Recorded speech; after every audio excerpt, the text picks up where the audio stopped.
Yang pertama, tauhid itu apa, Pak? Membebaskan. Maksudnya apa? Orang yang baik tauhidnya, maka dia dengan tauhid itu akan terbebaskan dari ketergantungan hidup kepada sesuatu yang sifatnya materialistik, kepada benda-benda mati.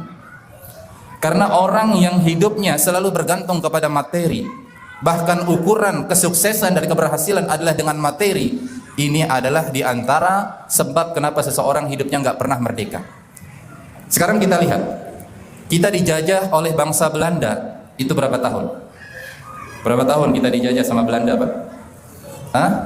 Yang populer 350 tahun, dari abad ke-16 kita dijajah itu.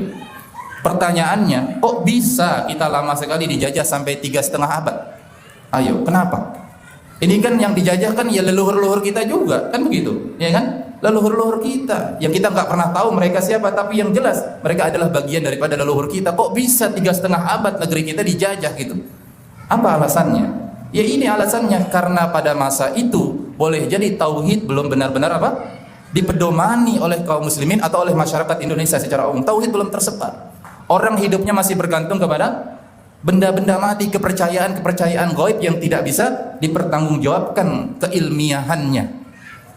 Oleh karena itu, kalau kita baca sejarah, kapan Indonesia mulai sadar dan perjuangan merebut kemerdekaan itu bukan sekedar perjuangan sebatas yaitu sekedar menunggu keajaiban, tapi perjuangan yang betul-betul harus ada pengorbanan. Ketika munculnya organisasi-organisasi, kita harus akui dalam sejarah itu tercatat yang kemudian bergerak di bidang sosial, di bidang religius, di bidang pendidikan. Iya kan? 1912 lahir organisasi Muhammadiyah. 1926 lahir organisasi Nahdlatul Ulama. Yang itu semua sebagai bagian kecil dari representasi tentang kesadaran akan pentingnya apa? Tauhid. Sejak adanya organisasi itu yang lebih terorganisir, ya kita bersyukur kepada Allah. Allah hadirkan dua organisasi ini, dan semoga Allah memperbaiki keadaannya terus ya di kehidupan bangsa kita kaum muslimin di Indonesia. Itu kan kemudian perjuangan kemerdekaan menjadi lebih serius. Iya apa enggak? Jadi lebih serius. Yang sebelumnya tidak serius.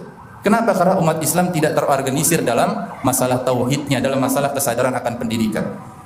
Nah, oleh karena itu jemaah sekalian dimuliakan oleh Allah Subhanahu wa taala, orang yang hidupnya bergantung pada benda, dan masyarakat Indonesia di zaman penjajahan sangat bergantung kepada bagaimana Belanda yang kemudian diwakili oleh VOC itu dalam mengelola seluruh hasil bumi yang ada di negeri kita.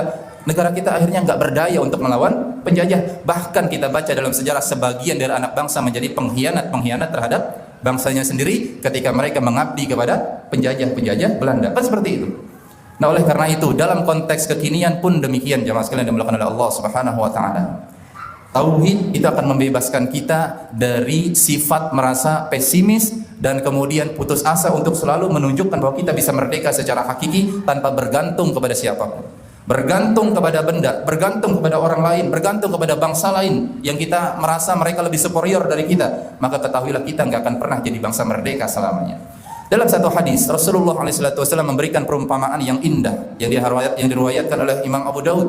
Rasulullah SAW memberikan gambaran bagaimana ketika manusia lebih bergantung kepada benda, kepada materi dalam hidup ini dan dijadikan tujuan, maka mereka akan jatuh pada kehinaan, hidup dalam kondisi dijajah oleh bangsa lain.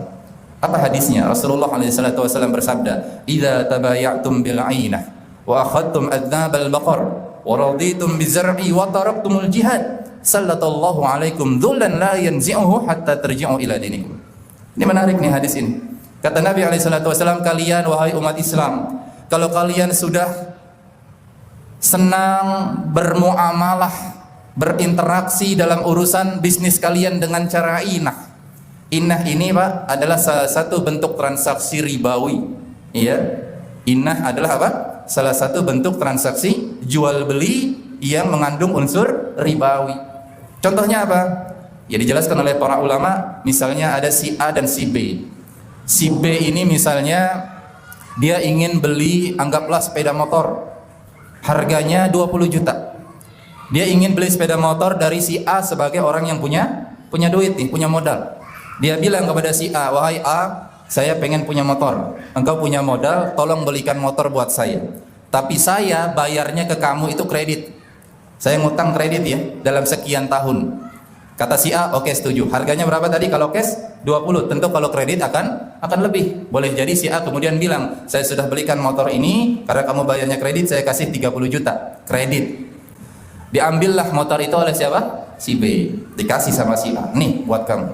Nah, ketika motor sudah jadi milik si B, si A langsung nawarin, B, kamu nikah, saya lihat kayaknya yang kau lebih butuhkan tuh duit kayaknya.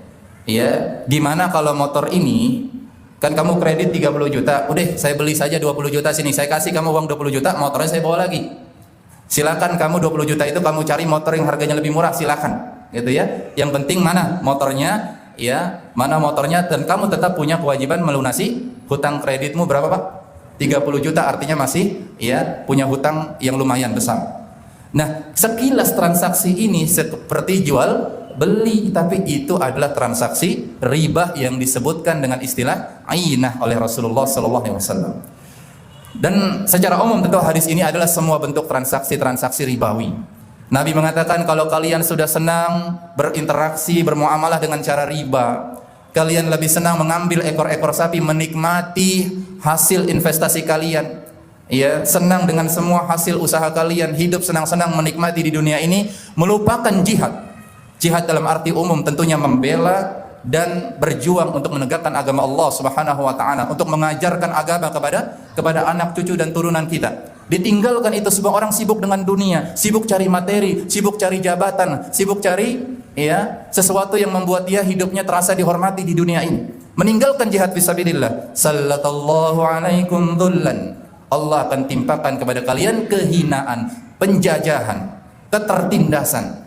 Jadi jelas sekali, sebab kita tertindas, terjajah, tidak bisa merdeka secara hakiki adalah ketika kita masih lebih mendahulukan apa? Ketergantungan hidup kita kepada benda-benda atau kepada makhluk-makhluk yang tidak memiliki kuasa selain daripada Allah Subhanahu wa taala.